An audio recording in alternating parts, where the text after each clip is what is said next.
I always thought heartbreak was supposed to be the kind of thing that cracked you open, spilled you out, and left you shattered on the floor, unable to move or breathe or even think straight. That's what I expected when my world started to fall apart. But instead, I found myself standing in the middle of my apartment, the silence ringing louder than my own heartbeat, realizing something I didn't want to admit out loud. Yes, I was heartbroken, but I refused to be the only one crying. See, when you give someone a year of your life, your time, your loyalty, your patience, you think it means something. You think it carves a place for you in their world that can't just be erased overnight.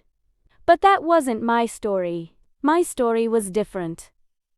My story was the kind where every argument had two versions, where every promise had an expiration date, and where every moment of love came with an invisible asterisk. I was 28, standing at a crossroads of what I thought I wanted versus what I was willing to tolerate. It was 25, younger, impulsive, and already a father. At first, that fact didn't scare me. If anything, I thought it might make things easier. I never wanted children of my own, and I assumed being with a man who already had a child meant we could skip that part of life and focus on us. I thought we'd have freedom. I thought we'd have stability. What I didn't realize was that I was stepping into a storm I didn't create but would be expected to clean up. From the beginning, it wasn't just about me and him. It was me, him, and his 4-year-old son, a child who, through no fault of his own, was a stranger to me, and I was a stranger to him. We didn't speak the same language literally. Imagine being left alone with a little boy who doesn't understand your words, your comfort, or your attempts to make things right. Imagine trying to soothe him when he cries, guide him when he misbehaves, or encourage him when he shuts down, all while being met with blank stares and frustration. But here's the kicker.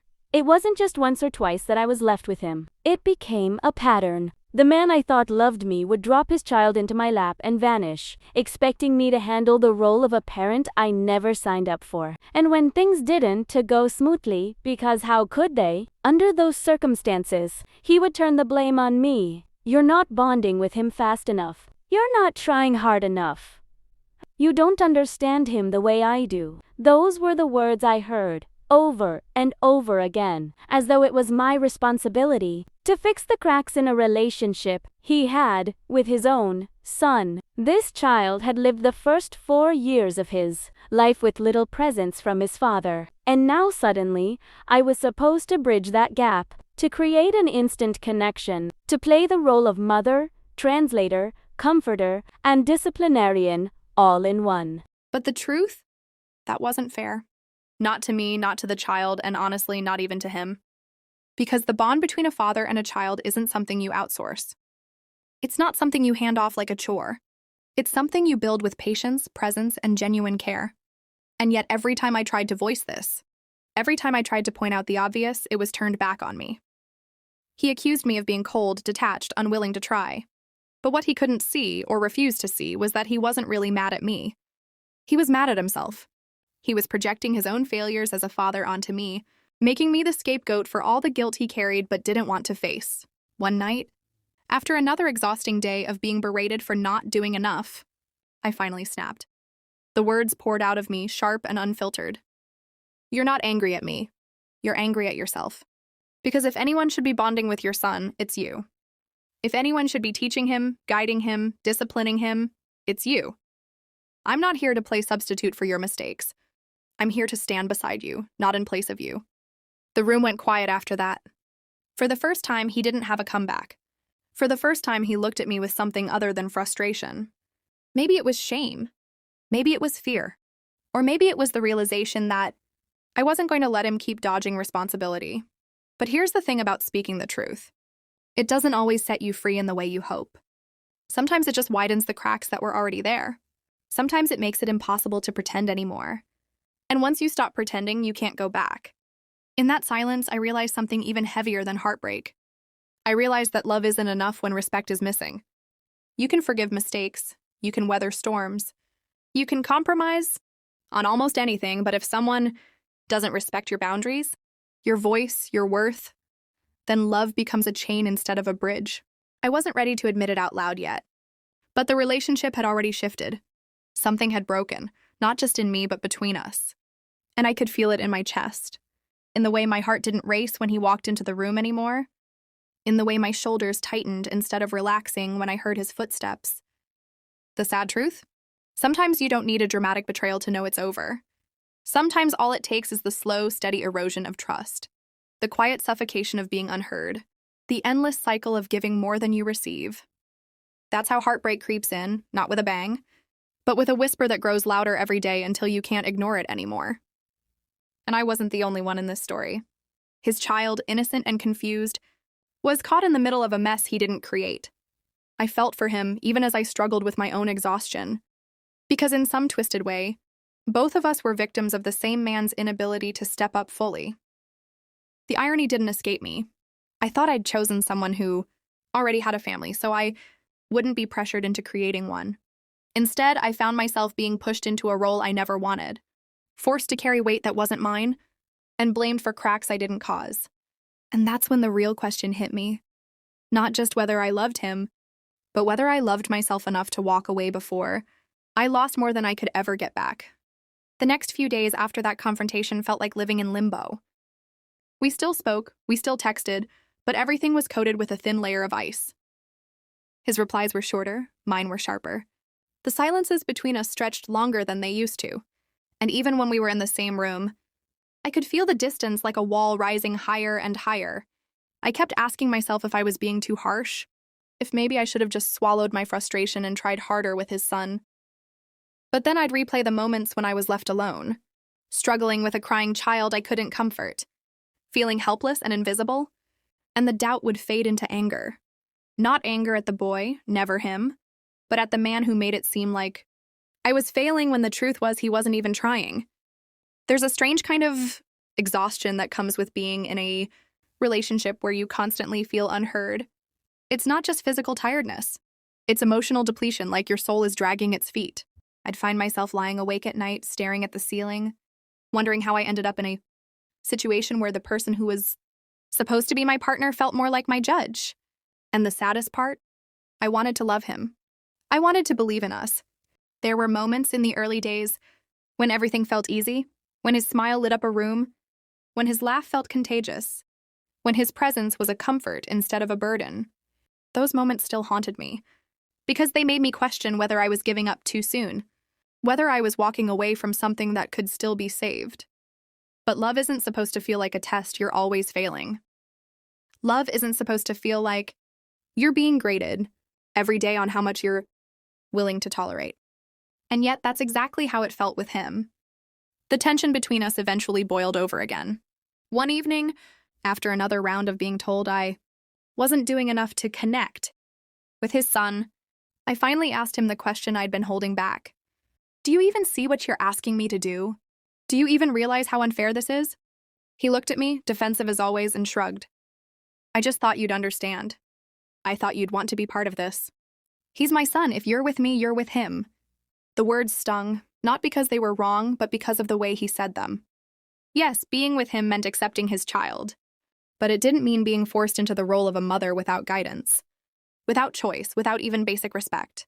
So I told him, voice trembling but steady, wanting to be part of his life isn't the same as replacing you in his life. I can support, I can help.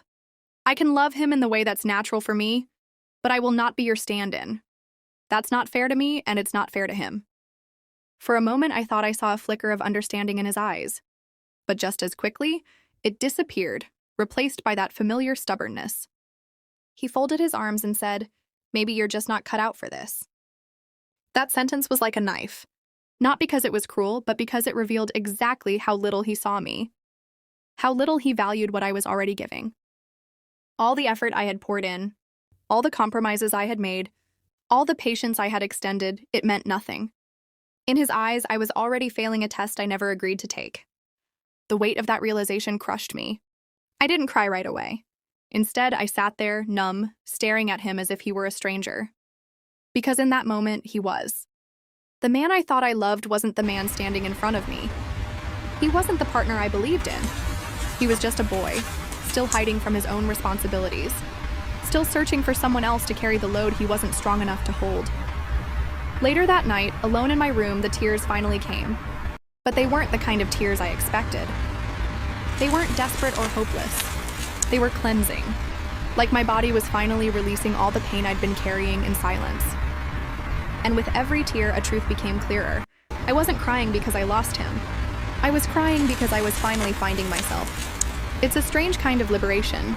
Realizing that the love you thought you couldn't live without isn't actually love at all. It's attachment, habit, and the hope of potential that never materialized.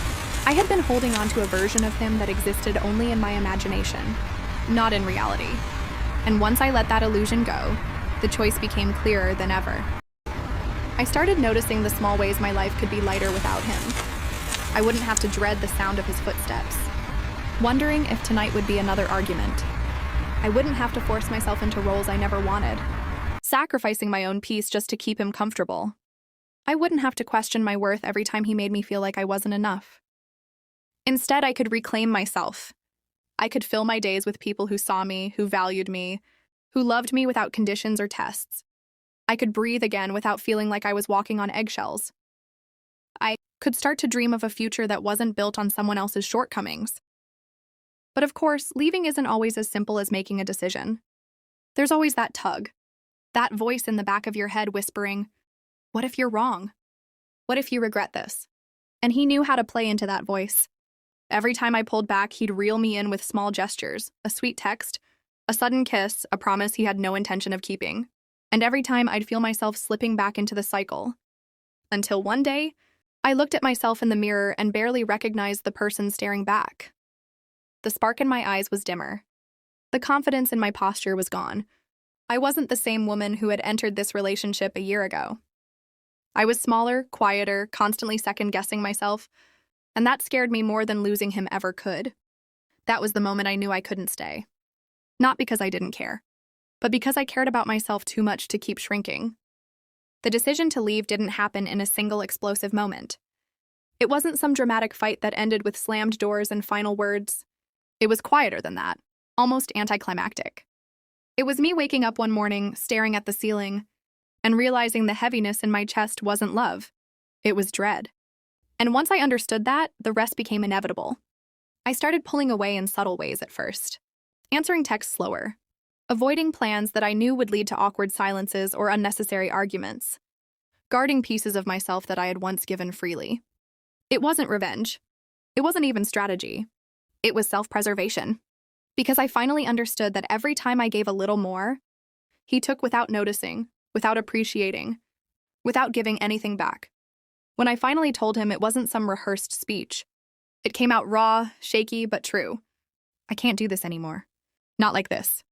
He froze, staring at me like I had just spoken a language he didn't understand. Maybe it was shock. Maybe he really didn't believe I'd ever leave. Because I had always been the one holding things together. But the truth was, I had been holding together pieces of a puzzle that didn't fit, and I was tired of forcing them into place. "What do you mean you can't do this?" he demanded. "After everything, you're just going to walk away?" I wanted to laugh at the irony. After everything? After all the moments I begged him to see me, to hear me, to meet me halfway? After all the times I played roles I never signed up for, only to be told I wasn't enough? Yes, after everything. Because everything was exactly why I couldn't stay. "I gave you my heart," I told him, "but I won't give you my sanity. I won't give you my future." He looked at me like I was the villain of the story, like I was the one abandoning him. But deep down, I knew the truth. I wasn't abandoning him. I was abandoning the version of myself that had settled for less than she deserved. The breakup wasn't clean. It never is. There were texts that followed, calls I ignored, promises he suddenly started making, promises that would have meant the world a few months earlier but now felt empty. And each time he tried to pull me back, I reminded myself why I left. I'd replay his words, his accusations, the moments of silence when I needed him most, and it would steady me like an anchor in the storm. But heartbreak is strange. Even when you know you made the right choice, it doesn't erase the ache. There were nights when the loneliness crept in, when I missed the sound of his laugh, the way his presence once filled a room. There were mornings when I reached for my phone out of habit, half expecting a good morning text that no longer came. Grief doesn't care about logic. It doesn't care about the reasons you left. It just knows something is gone. And yet, alongside the grief, there was something else, something I hadn't felt in a long time. Freedom. It started small. Waking up without a pit in my stomach. Drinking coffee in silence without waiting for the next argument to erupt. Smiling at little things again, like the way the sun hit my window or the sound of my favorite song playing in the background. I began to notice how much space he had taken up in my life. Not in a loving way, but in a consuming way. Every thought, every plan, every decision had been wrapped around him and his needs. And now, for the first time in a long time, I had space for myself again. I filled it slowly, carefully. I started journaling, pouring out every thought and emotion onto paper until the weight felt lighter. I reconnected with friends I had drifted away from, people who reminded me of who I was before him. I even picked up hobbies I had abandoned, simple things like reading late into the night or cooking meals just for me. Each of these small acts was a declaration. I'm still here. I'm still me. And I refused to disappear just because he couldn't see my worth. But leaving also taught me something I hadn't expected. It taught me compassion, not for him, but for myself. I stopped beating myself up for not bonding with his child instantly. I stopped blaming myself for the cracks in a relationship that was doomed by his own neglect. I started seeing the truth. I had done the best I could with the circumstances I was given. And that was enough. One afternoon, weeks after the breakup, I saw him from a distance. He was walking with his son, holding his hand, looking more like a father than I had ever seen him before. And instead of anger, instead of bitterness, I felt something else, relief. Maybe in some twisted way, my leaving had forced him to step up. Maybe losing me had made him realize what he needed to do, not as a partner, but as a parent. And if that was the case, then maybe my heartbreak wasn't just my own. Maybe it was the push he needed to finally face himself. Of course, that didn't erase the pain I went through. It didn't make me want to go back. But it gave me peace. A reminder that sometimes the hardest decisions we make aren't just about us, they ripple outward, changing lives in ways we may never fully understand. I still have moments when I think about what could have been. That's the thing about heartbreak, it leaves echoes. But those echoes don't break me anymore. They remind me of how far I've come, of the strength I didn't know I had, of the woman I became because I chose myself. So yes, I was heartbroken, but I wasn't the only one crying. He cried too, not always with tears, but with the loss of someone who stood by him longer than he deserved. And maybe one day, when the weight of his choices catches up to him, he'll realize the difference between someone who tolerates you and someone who loves you enough to demand better. As for me, I don't need that realization anymore. I've already moved past it, because I know now that heartbreak isn't the end. Sometimes it's the beginning of the life you were meant to live all along. The weeks that followed felt like stepping into a new chapter of my life, one I hadn't planned for but desperately needed. The silence that used to suffocate me became comforting. I could finally hear my own thoughts without them being drowned out by arguments, demands, or the constant pressure of being not enough. It was as if the world had shifted, back into balance, slowly, gently, reminding me that peace isn't boring, it's precious. Still, heartbreak doesn't just vanish because you walk away. There were triggers everywhere. The smell of his cologne lingering in my closet, the playlist we used to listen to in the car, even random things like a child's laughter in a park would tug at me in unexpected ways. Sometimes the memories would hit like waves, pulling me under before I could catch my breath. But unlike before, I didn't let them drown me. I reminded myself that pain was proof I had cared, not proof that I had lost. One of the hardest parts was explaining things to people around me. Friends who had seen us together, who had believed in our relationship, who thought we were building something real. They'd ask the questions I hated most. What happened? Or, but you seemed so happy. And how could I explain in a few sentences the exhaustion of being in a relationship where love was measured by endurance instead of joy? I used to lie at first. I'd say, it just didn't work out, because that was easier than admitting the truth. But over time, I grew braver. I started telling the real story, that sometimes you love someone who can't love you in the way you need. And sometimes leaving isn't about giving up. It's about survival. And the more I spoke that truth, the lighter it felt. The surprising part was how many people understood. Friends nodded, some with empathy, some with their own stories hidden behind their eyes. I realized I wasn't alone. Heartbreak may feel isolating, but the reality is, almost everyone has been there. Almost everyone has loved too much, stayed too long, or given themselves to someone who didn't know how to hold them properly. And in that shared ache, I found comfort. But the biggest shift came when I stopped, looking back and started looking forward. For so long, my identity had been tied to him, to us. What he thought of me, how he saw me, whether I was good enough in his eyes. Without that weight, I began rediscovering the parts of myself I had buried. I remembered how much I loved painting, even if I wasn't great at it. I remembered how freeing it felt to go on long walks with headphones in, losing myself in music without worrying about anyone else. I remembered what it felt like to laugh without holding back, to smile without hesitation, to breathe without second-guessing. It's almost funny. In a bittersweet way, sometimes you don't realize how small you've made yourself until you step out of the cage.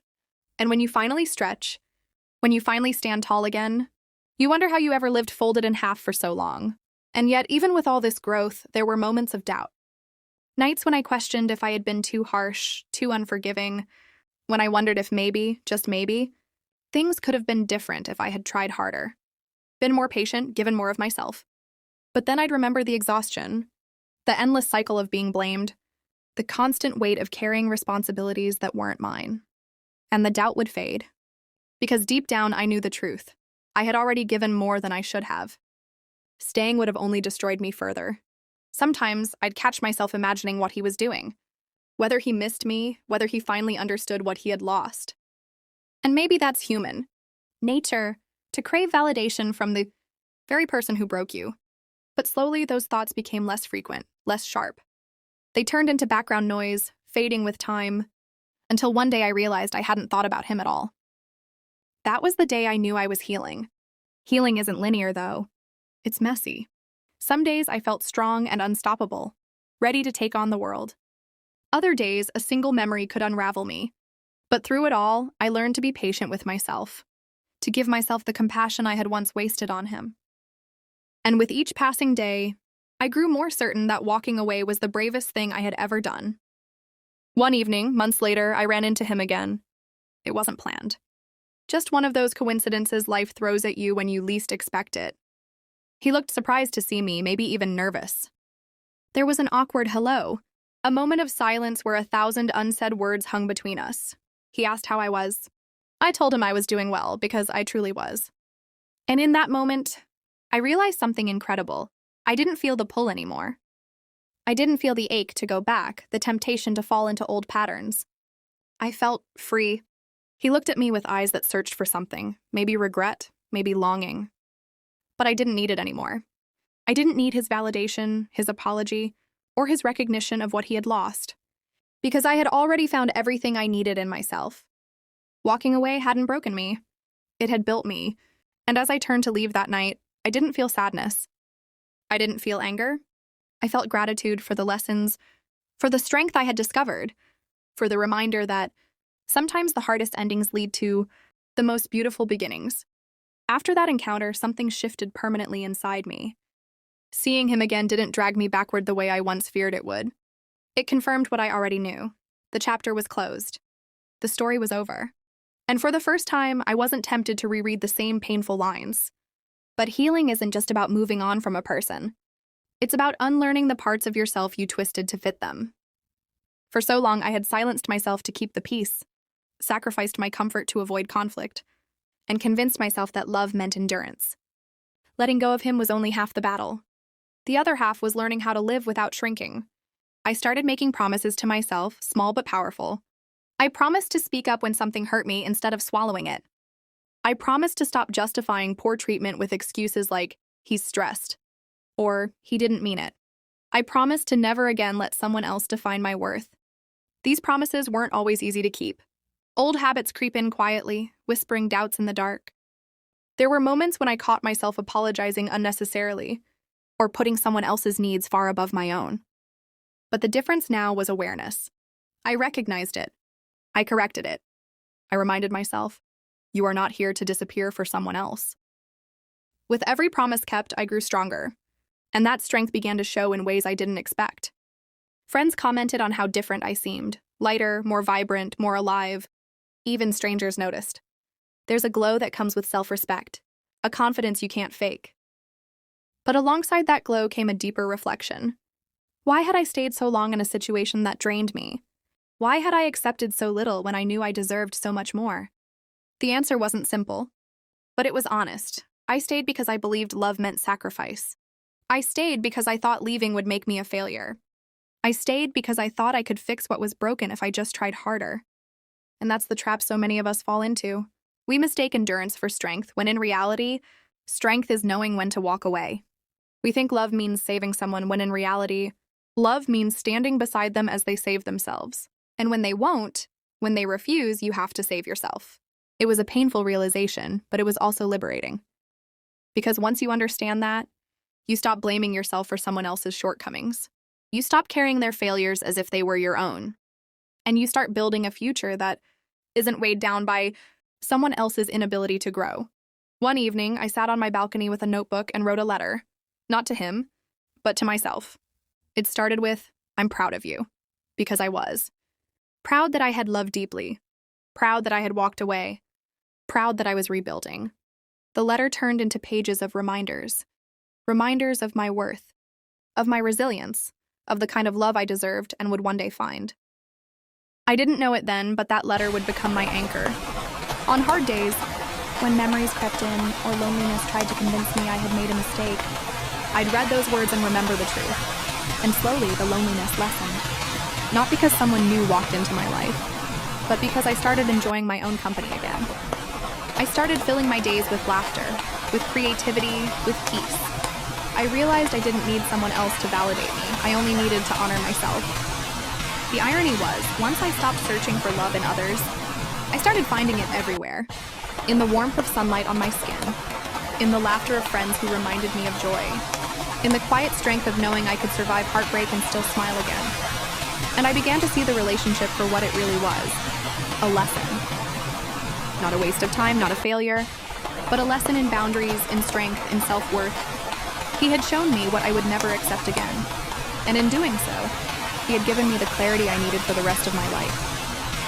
Sometimes I wonder if he ever thinks about me. If he realizes the weight of the things he said, the damage of the roles he forced me into. But then I remind myself it doesn't matter. His reflection, his regret, his growth, none of it is my responsibility anymore. My story doesn't hinge on whether he learns his lessons. My story is about me learning mine. And that's the beauty of heartbreak when you survive it. It transforms you. You walk through fire and you don't come out the same. You come out sharper, wiser, stronger, and while the scars remain, they don't mark you as broken. They mark you as someone who endured, who chose themselves, who refused to be diminished. Looking back, I no longer see myself as a victim of his immaturity. I see myself as the woman who stood in the middle of a storm and walked out anyway. I see myself as the person who chose peace over chaos, self-love over self-doubt, freedom over fear, and if that isn't strength, I don't know what is. So yes, I was heartbroken, but I wasn't destroyed. I rebuilt myself piece by piece, promise by promise. And now, when I look at my reflection, I don't see the girl who begged for scraps of love. I see the woman who finally understood she deserved the whole damn feast. Time has a way of softening the edges of even the sharpest memories. What once felt unbearable becomes just another story in the mosaic of your life. But even as the ache dulled, I never forgot the lessons etched into me by that year of love and loss. One of the biggest lessons was this. Heartbreak doesn't just happen when someone leaves you. It happens when you stay too long in a place that doesn't nurture you. Every compromise I made, every time I silenced my own voice, every moment I settled for less, that was heartbreak too. Quiet, hidden, invisible heartbreak that piled up until the weight became too heavy to carry. And once I realized that, I made a promise I knew I would keep forever, never again. Never again would I allow myself to live in a relationship that shrinks me. Never again would I confuse sacrifice with love. Never again would I trade my peace for someone else's comfort. It wasn't bitterness. It wasn't anger. It was clarity. The kind of clarity that only comes after walking through fire and realizing you're still standing. With that clarity, I began to shape my life differently. I no longer rushed into connections, desperate to fill the empty spaces. I no longer ignored red flags because I was too hopeful for potential. I started listening to my intuition again, the voice inside me that had whispered warnings long before the breaking point. And in listening to myself, I began to heal in deeper ways than I expected. Healing didn't mean forgetting him or pretending the relationship never happened.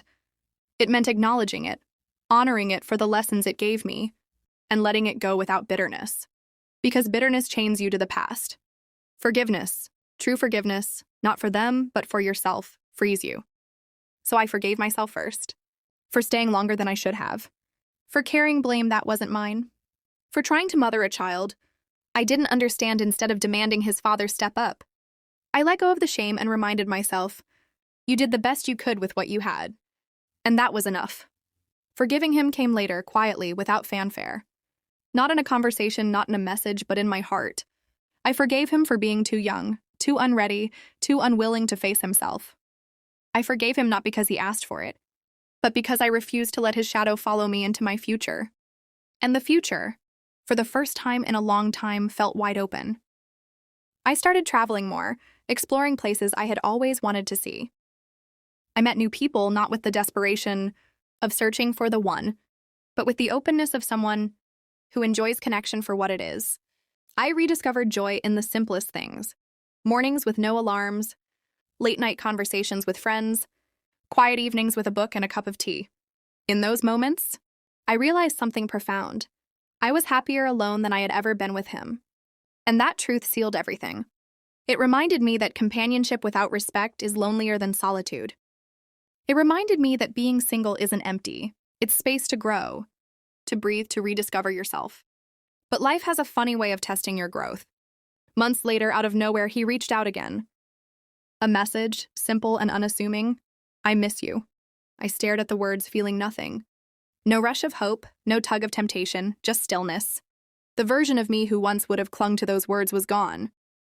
I didn't reply, not out of spite, but because I had nothing left to say. That silence was the loudest answer I could give. And in that silence, I felt proud. Proud of how far I had come. Proud that I no longer craved the validation of someone who couldn't meet me halfway. Proud that I had chosen myself again and again until it became second nature. Heartbreak had once felt like an ending, but in reality, it was a beginning. It stripped me down, forced me to confront the parts of myself I had ignored, and rebuilt me stronger, freer, truer.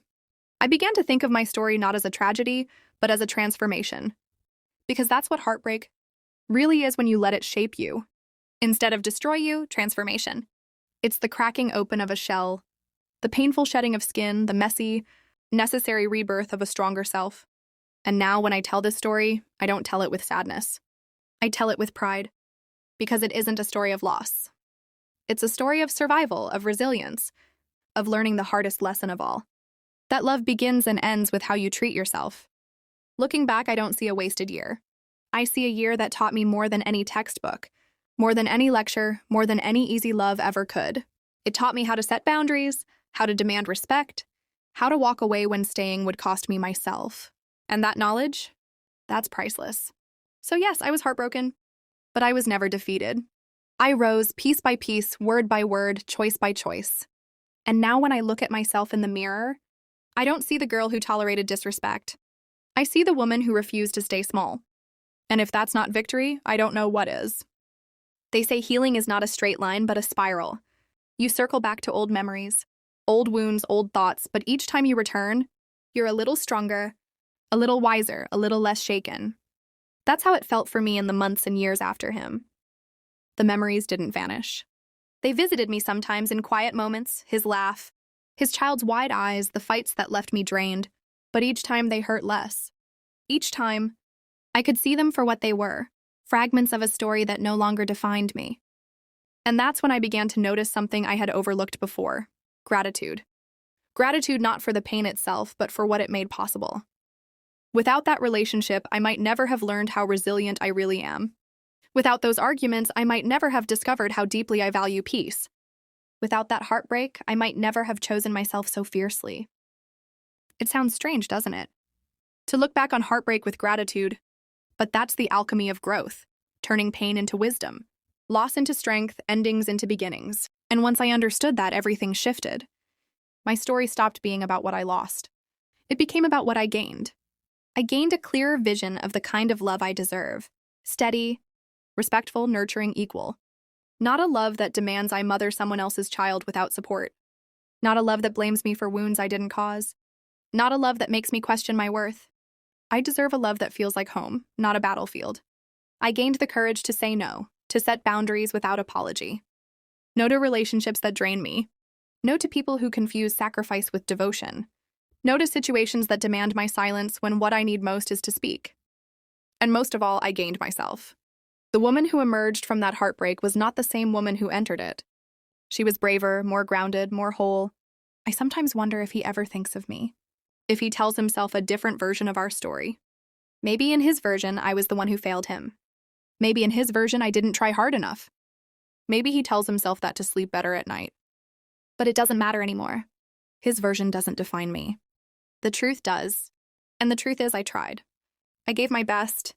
And when it wasn't enough, I had the strength to walk away. That is my victory. And for anyone listening, anyone standing at the edge of heartbreak, I want you to know this. You are not weak for hurting. You are not foolish for loving. You are not broken for leaving. You are human. And being human means risking pain in the pursuit of connection. But when that pain comes, don't let it harden you. Let it shape you. Let it teach you. Let it carve away what no longer serves you until all that's left is the strongest, truest version of yourself. Yes, heartbreak will knock you down, but you will rise. And when you do, you'll see that the tears, the sleepless nights, the doubts, they were not the end. They were the beginning of a new chapter, one where you get to write the rules. As for me, I no longer see that relationship as a failure. I see it as a chapter that taught me how to close the book when the story is no longer serving me. A chapter that reminded me endings are not always tragic. They are sometimes the doorway to something greater. And so when I say I'm heartbroken, I don't say it with pity. I say it with pride. Because heartbreak didn't destroy me. It refined me. It stripped away illusions, forced me to stand taller, made me brave enough to demand more. Yes, I cried. Yes, I stumbled. But I will not be the only one crying. Because one day when he realizes what he lost, not just a partner, but a woman who would have stood by him through anything, he will know. He will feel the weight of his choices, and I won't have to say a word. My silence, my happiness, my peace, that will be enough. So I move forward, not with bitterness, but with fire. Not with regret, but with resolve. And with every step, I remind myself, I am not defined by who left, by who failed, by who could not love me properly. I am defined by who I became in the aftermath, stronger, wiser, unshakable. This is not just a story of heartbreak. This is a story of rebirth. And it's only the beginning.